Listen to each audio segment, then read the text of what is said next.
So I'm obviously not Prashant. I'm one of Prashant's PhD students, Sean, and today we're going to be talking about Linux. Basically, what I'd like to do today is first talk a little bit about the history of Linux, and then basically go through a very high-level outline of how a lot of Linux is implemented. And so hopefully this will serve as both a review of a lot of what you've already learned, and also give you a sense of how a lot of this stuff applies to a real operating system that's actually very widely used. So first, a little bit about the history of Linux. So Linux is a free operating system that's based on Unix standards. Now Unix is a proprietary OS that was originally developed in the 60s. And the first version of Linux was developed in '91 to basically provide a free alternative to Unix that was still compatible with a lot of the standards used by Unix. So again, basically the goal was that it was going to be free and open source and all of that. So the first version in 1991 was very, very primitive, had no networking, ran on basically only one type of hardware, an x86, very limited support for devices, and only support for a single file system. And we can compare that with what Linux is today. It's now up to version 3 dot something. And today it's the most common OS used for servers. It supports just about every file system out there, and it runs on everything from supercomputers all the way down to cell phones and embedded devices. Yep. If their goal was to provide a free version of Unix, why couldn't they just repackage Unix exactly? Was there patents they were trying to get around or something? Well, how do you mean repackage? I mean, Unix was proprietary, so it wasn't like they had all the source code and everything. Okay. Yeah, they didn't know exactly how Unix worked. Right, Okay. right. I mean, a lot of systems today are compatible with Unix standards, but the actual Unix code is not directly used. Thank you. And so, because Linux is free and open source, essentially all of this has been contributed by the Linux community. And we can sort of get a sense of the growth of Linux by looking at its size in terms of lines of code. So this graph here shows from 1991 up to the present the amount of code in the Linux kernel. The original version in '91 was about 10,000 lines of code, and you can see that it's grown pretty steadily up until today. Linux is almost 16 million lines of code. So that sort of gives you a sense of its scope. The original version in '91 was started by Linus Torvalds when he was a master's student. Obviously, he was essentially the only person behind the original version, but today he's responsible for about 2% of the current code, whereas all the rest of it is contributed by thousands of individual contributors to the Linux kernel. And clearly, when he first came out with the first version of Linux, it wasn't exactly his vision that it would become what it is today.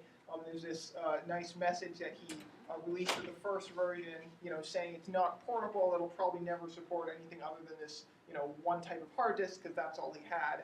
Whereas, as we know today, it supports pretty much everything. So, who uses Linux? So let's start with you guys. Who here uses Linux on a day-to-day basis? Okay. A couple of you guys are telling the truth. Everyone else just doesn't know it. Because first we can look at web users. So this is pretty much desktop users. And it's true that among desktop users, Linux is a pretty small fraction of people. Only about 5% of web users are actually running on a Linux desktop. But we can also look at web servers, and there we see something very, very different.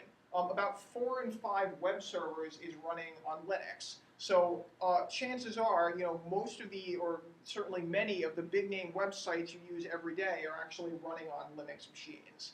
So in that sense, pretty much everyone is using Linux on a day-to-day basis. So the design principles of Linux, as I already mentioned, we want it to be an operating system that is fully Unix compatible. And I should mention that Linux is not the only system that aims to be Unix compatible. Many other modern systems are like that as well, such as the Mac operating system is also largely Unix compatible. But its file system adheres to traditional Unix semantics. It sort of has a standard Unix networking model. And the main design goals were speed, efficiency, and standardization. So the Linux kernel is distributed under the GPL, or the GNU General Public License. And the idea here is the General Public License defines this idea of copyleft, which is basically that if you take Linux and you make your own derivative of it, Linux itself is free and open source, and if you make your own derivative of it, your derivative is required to be free and open source as well. So the idea here is to basically prevent you from taking Linux and building your own system that's locked down. It basically ensures that everything derived from Linux is free and open source and continue to be used by others in the future. Now, let's talk a little bit about the Linux kernel versus Linux distribution. So this is a very important distinction. So the Linux kernel is just the core part of the operating system. And so it defines things like the CPU scheduler, device drivers, memory management, that kind of thing. Whereas a Linux distribution is both the Linux kernel plus all of the software that actually makes a complete usable operating system. So that's things like system libraries and user-level programs. So who here can give me an example of a Linux distribution? Yeah. Ubuntu. Yeah, Ubuntu is a very common Linux distribution. There are also many others. Certainly too many to list, but here are sort of six of the big ones. So Ubuntu is one. Debian, Red Hat. Many of these systems are actually derivatives of each other. So, for example, Ubuntu is originally a derivative of Debian. But the point is that all of these systems are usually called Linux, but what they share in common is the Linux kernel. And all of the software on top of that is what actually makes up a specific distribution. And that may vary widely from one distribution to another. So this is sort of a very high-level map of what the Linux kernel looks like. And as you can see, there's a ton of different components of it. It's very complicated, very large. It handles all kinds of things ranging from scheduling, memory, storage, device drivers. In this talk, we're going to sort of cover a subset of these things, obviously at a very high level. Many of these individual things we could spend a whole lecture talking about, but obviously we're just going to talk about some of them at a very high level. So let's first talk about the what did the check marks represent in the previous one? Oh, just this talk we're going to touch on. We're not going to touch on all of these boxes, okay. But the things that checked we're going to talk a little bit about. So at a very high level, Linux is running both in user mode and kernel mode, which I know you guys know about. And so at the very bottom of the system, we have the Linux kernel itself. And so as I mentioned, that's things like the CPU scheduler and memory management. Now on top of the core Linux kernel, we have what are called loadable kernel modules. And this basically provides a somewhat extensible interface to extend the kernel. And that provides things like device drivers and file systems, which, as you know, you might have many different types of device drivers and many different types of file systems. So loadable kernel modules enable us to support a lot of those pretty easily. And I'll talk more about those in a second. And then back in up in user mode, we have shared libraries, which are things like system libraries like libc that all of our programs are using.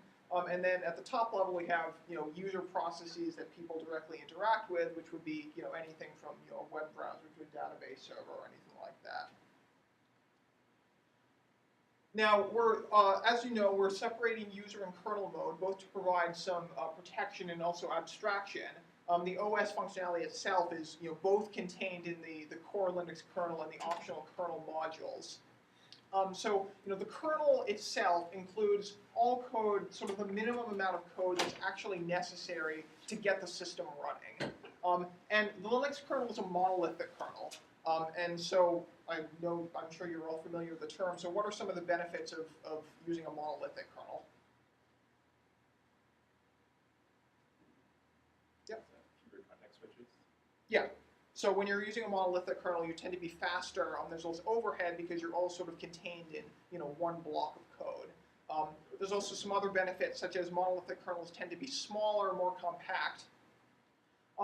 But we also provide some extensibility to the monolithic kernel via what I've mentioned a few times, kernel modules. And these are extensions that you can dynamically load and unload. And so as I said, these are things like device drivers, file systems, networking protocols. And so these things provide some modularity.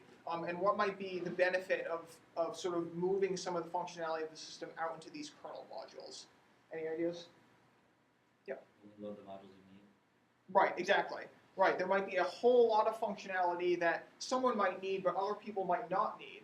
And so rather than forcing that all into the kernel itself and making that very resource intensive and very large, we can move a lot of this functionality out into kernel modules, and so then you only load the functionality that you actually need. And one interesting thing is that if you were to go and say build your own Linux kernel, which you can because the source code is freely available, you can download it and compile your own kernel. When you do that, you have all of this functionality that you can basically choose whether you want to build it into the kernel itself or compile it as an optional kernel module. So as I said, kernel modules can be both loaded and unloaded from the OS dynamically. And this is very nice because then they are not impacting the rest of the system. They're basically self-contained. This also allows the OS to provide some protection between modules. And as I said, using all these modules allows for a much smaller core kernel with a lot of the main functionality then provided by modules that are loaded after the kernel is running. Another very useful thing here is that for developers, kernel modules are very nice for testing. Because what it means is that when you're working on extending the kernel, if you're not working on the actual core kernel, you can probably do it in a module, and that means you don't need to, say, recompile your entire kernel and restart your computer every time you want to test a change. You can simply, unload a module you're working on and maybe compile a new version of that kernel, of that module, and then reload that module, and that's much more convenient for development. Another interesting sort of side effect of this of kernel modules is that it's sort of a way around the licensing restrictions of Linux. So I mentioned Linux is under the GPL, which means that when you work on Linux and build your own copy of Linux that's modified, you have to release those modifications. That's not actually true when you're simply writing a kernel module. So if you are, say, a developer of proprietary software and you have some kernel, you need the kernel to work with some device that you're working with, but you don't want to release code, what you can do is you can create a proprietary kernel module and release that. And that is still allowed given the licensing restrictions of Linux. You're not required to release all source code. So that's very attractive to a lot of companies. So the kernel is basically maintaining tables of functionality that's provided by modules.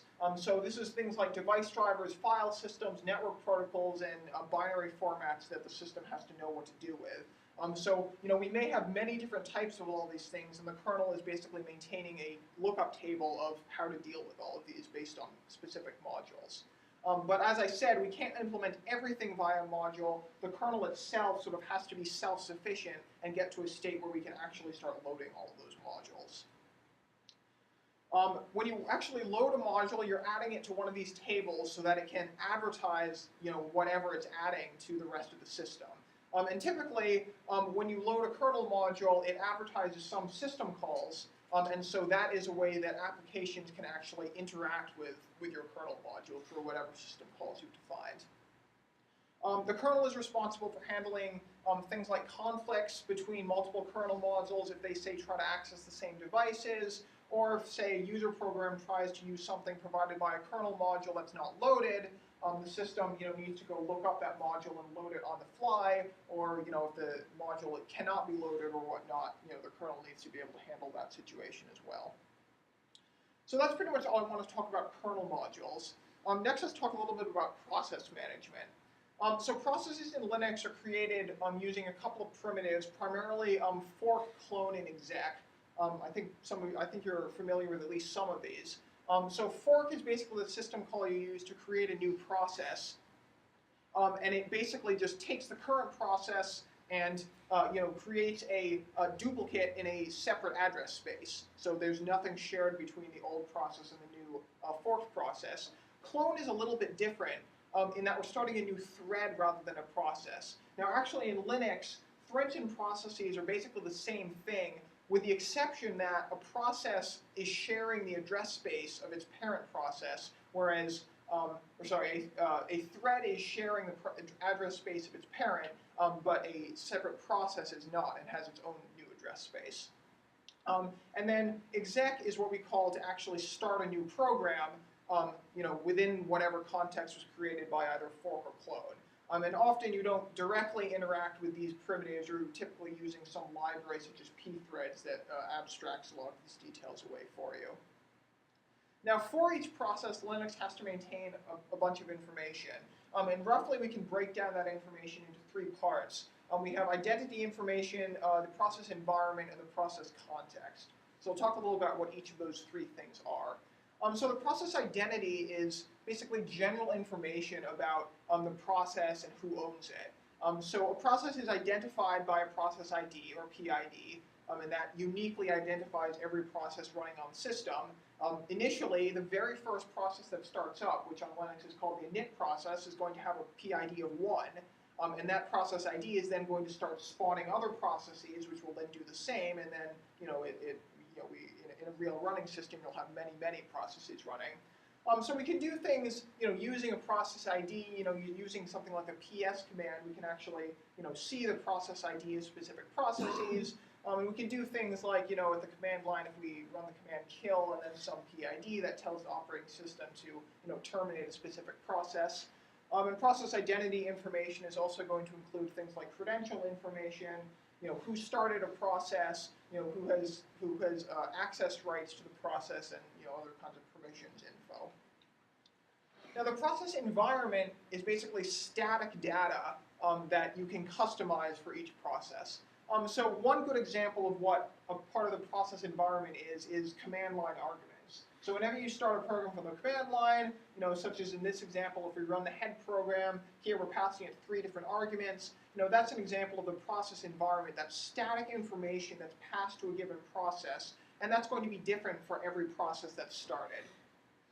Another part of the process environment is what we call the environment vector. And these are basically environment variables that we inherit from the parent process with some additional configuration data.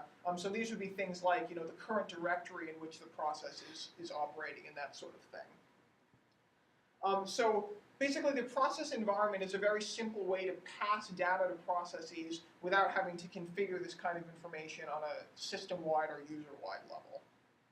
So the process environment is this static data, but we also have dynamic data about the changing state of the process, and that's what we call the process context.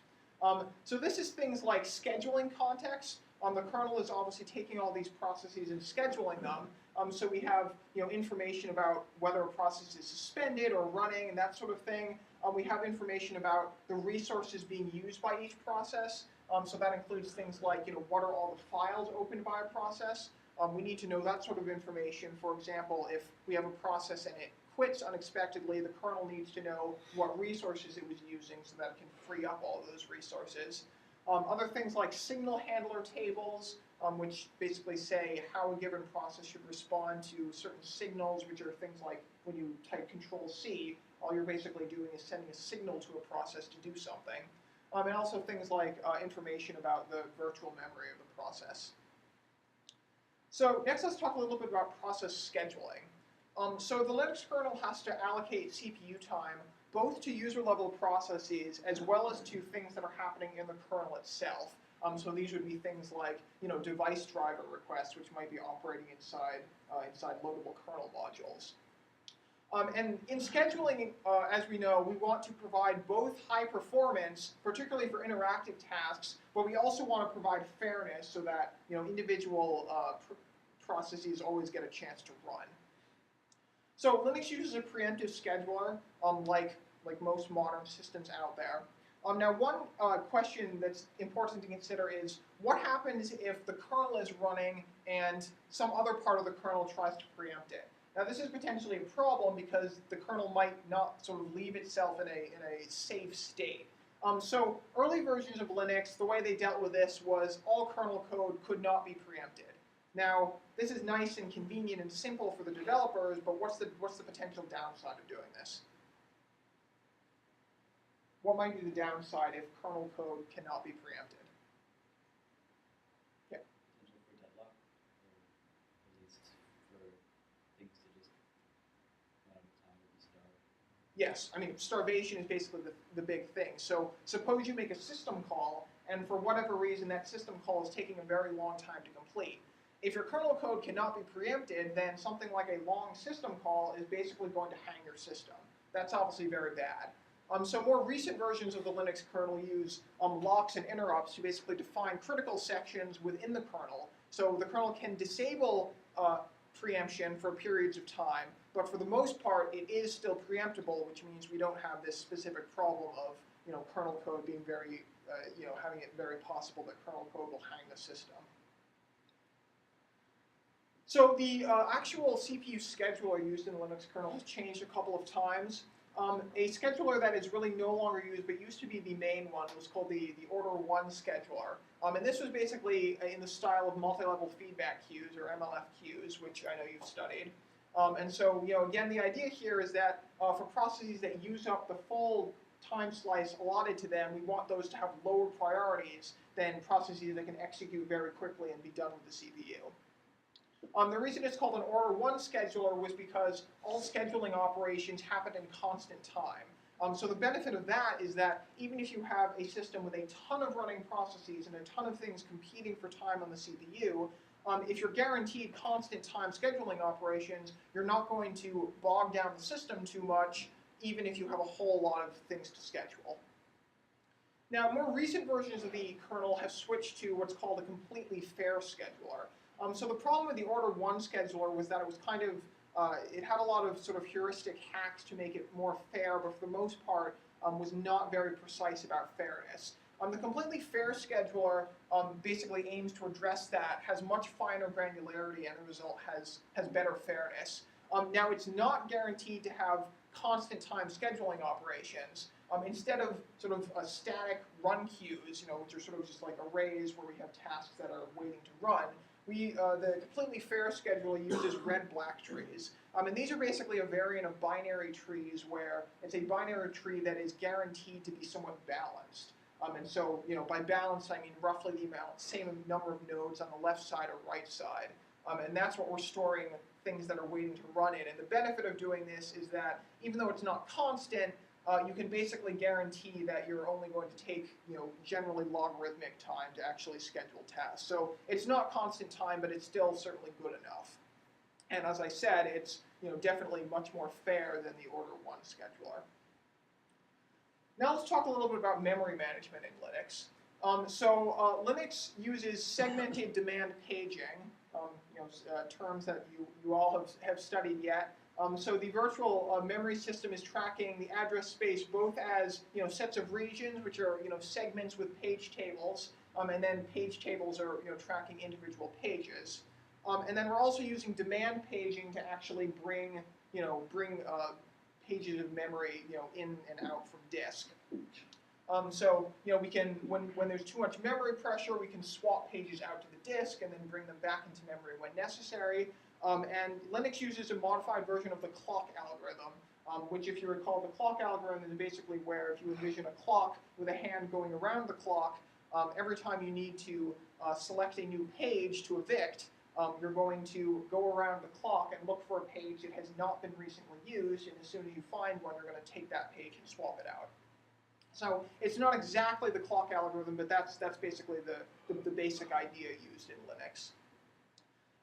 For the kernel itself obviously has to use some memory, and so that can either be page or statically allocated.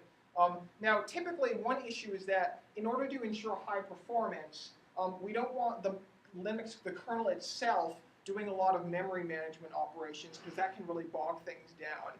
So what the kernel uses is what's called a slab allocator. So the idea here is that we can basically allocate chunks of memory for specific types of objects, and rather than constantly reallocating and deallocating memory for commonly used types of objects, we can just take an already existed piece of memory for a specific type of object and just reuse it directly. So, for example, say we need we were storing a whole bunch of pieces of file metadata that is some type of object. We might be doing that a whole lot, so we don't want to have to be constantly reallocating and deallocating memory.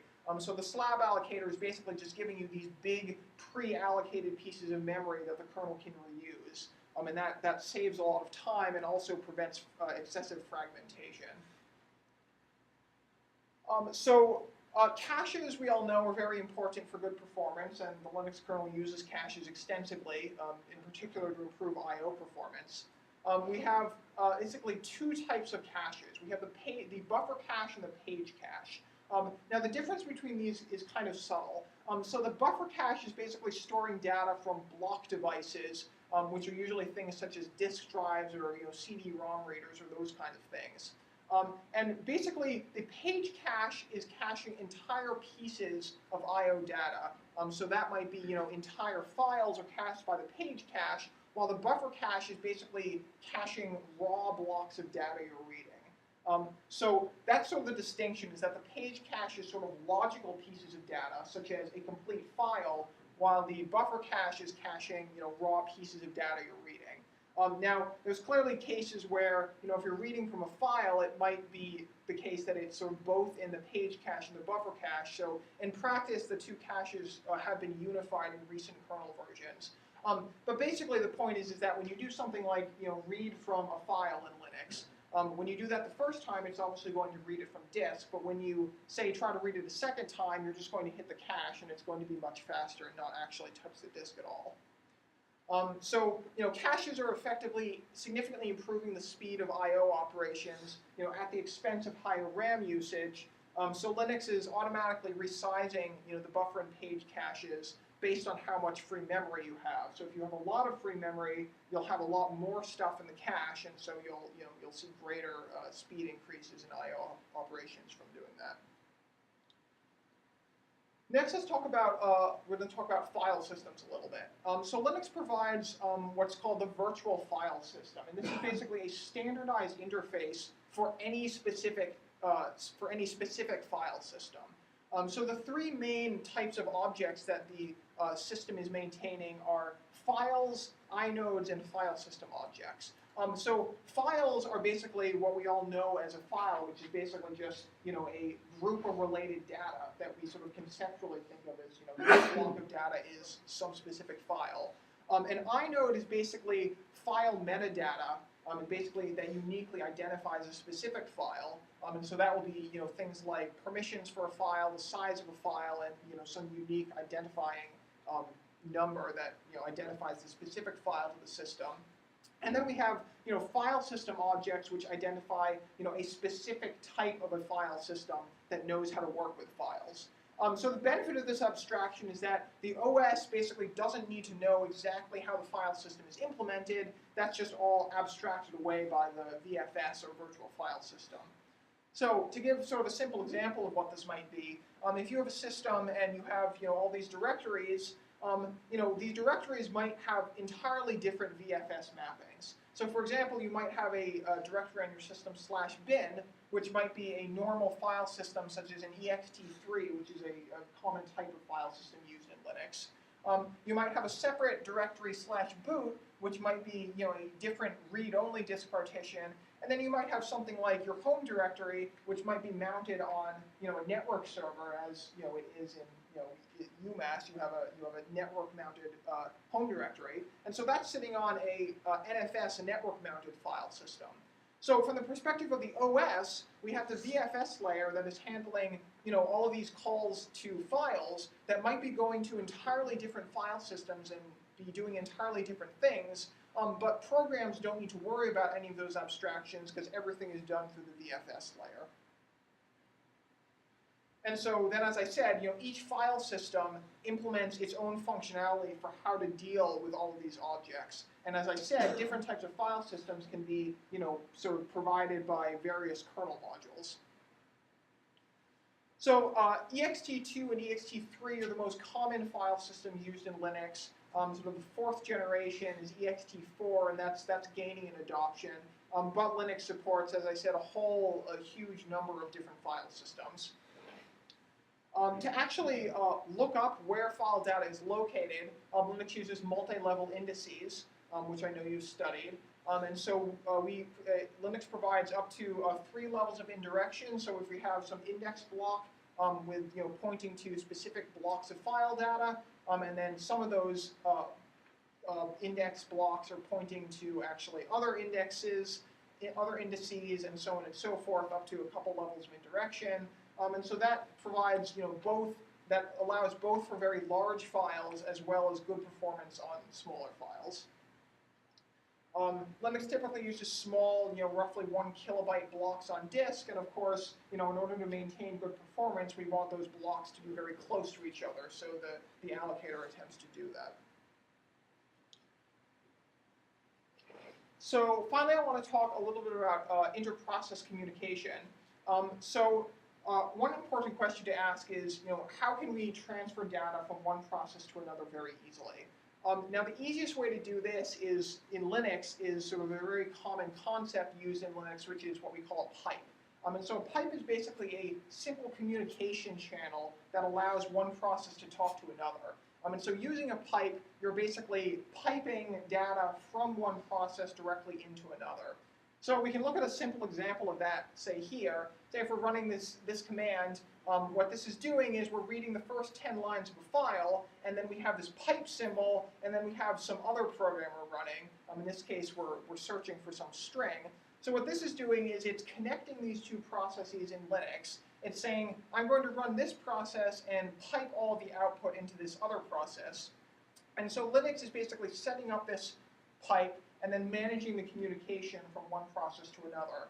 So this is very lightweight in Linux, and it's a very convenient way to do a lot of communication from one process to another, very commonly used. Of course, there are other ways to communicate between processes. One thing I mentioned earlier was signals. And so signals are basically just alerting a process of some event. And so it's basically just a flag with no extra information. And then based on what that flag is, a process has some table that tells it what to do.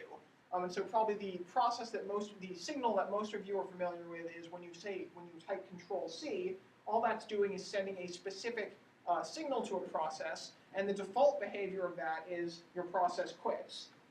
But you can actually override that behavior so that your process, say, does something else. And so as I said, processes can register their own functionality to actually handle signals in different ways. So, if your process gets a Control-C, maybe it's set up so that it, closes some other resources or does some shutdown operations before it actually quits. And then finally, we also have, we can share memory directly between processes, which provides a very, very fast way to share data. So what we're doing here is we're simply taking a region of memory from one process and mapping it directly into the address space of another process. And so as I said, that's very, very fast because you're directly accessing the same memory, but it's also a little bit difficult to do safely because then you run into cases where processes can overwrite each other's memory. So in general, then you end up needing to use things like locks to be able to use shared memory safely. So that's pretty much all I had for sort of a very high-level summary of a lot of this stuff. Obviously, we have a lot of time left.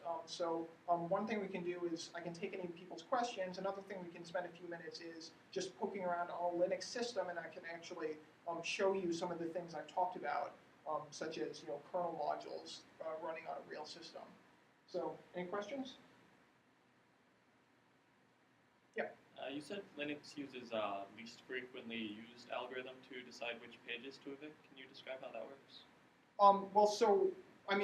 The idea behind the clock algorithm, right, is that you have a whole lot of pages, and if a page has been recently used, you don't want to evict it.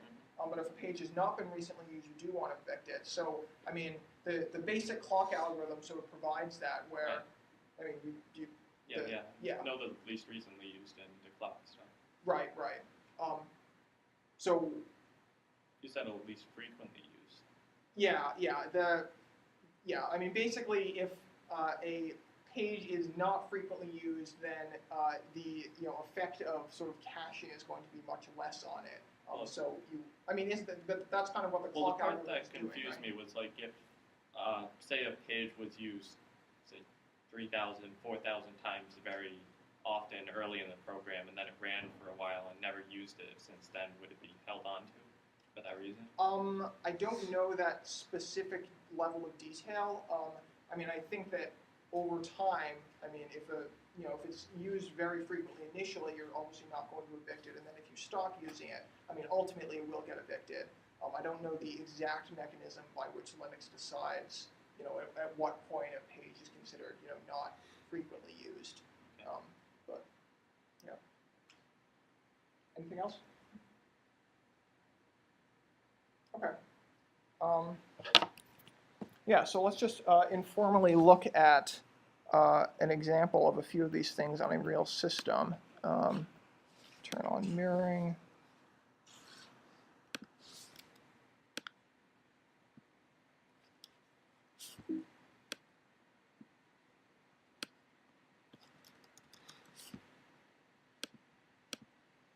Can everyone see that? Is the text big enough? Okay. So I'm going to SSH to one of our Linux servers. This is none.cs. And so first of all, we can just verify that this actually is a system running Linux by running the uname command. So this says Linux, it's the host name. Right here is the kernel version used by this system. So this is using 2.6.18, some minor version of that. So we can, so that, as I said, is the Linux kernel running, which is separate from the actual distribution. So we can also look at the distribution running on this server. So we see here that this server is running CentOS. And so one thing we can look at, for example, is the kernel modules on this system. So using the modprobe command, we can basically get a list of all of the kernel modules on this system. And we can see that there are a whole ton of them. And so we have a lot of things like device drivers, we have network drivers, we have FS's file system stuff. So I mean, as you can see, there's a ton of these things. We can actually, let's count them. So this system has over 1,200 kernel modules installed on the system. Now that doesn't mean we're actually using all of them. Again, remember, one of the nice benefits of kernel modules is that we don't have to use them all if we don't need to. So we can run the lsmod command. It's actually going to tell us what kernel modules are actually loaded and running in the kernel. And we can see that this is a much, much smaller list. So we have some things relating to networking, NFSD, that's a network file system. So we're only actually running 84 of those 1,200 plus kernel modules. So all of the others are sitting there if we need them, but we don't actually need them at the moment. Here we see we have a kernel module for the ext3 file system. We can actually see, and so then we can also using the df command, we can basically look at where a lot of things on this system are actually mounted. So we have something like this is a sort of the root of the file system, which is just some basic disk mounted. But then we have all of these directories that are basically user home directories that are sitting on network file systems. So another thing we can look at is, I mentioned some of those file system data structures. So we can look at some of those using the stat command. So let's just pick some file here in my home directory. So what the stat command is doing is basically reading that inode data structure that I mentioned. So as I said, we have metadata about the file, we have the size of the file, the number of blocks. This inode thing here that's basically the the number the system is using to identify this specific file. And then we have access information, when it was last accessed and modified. This is basically all of the data sitting in that inode file. Let's see.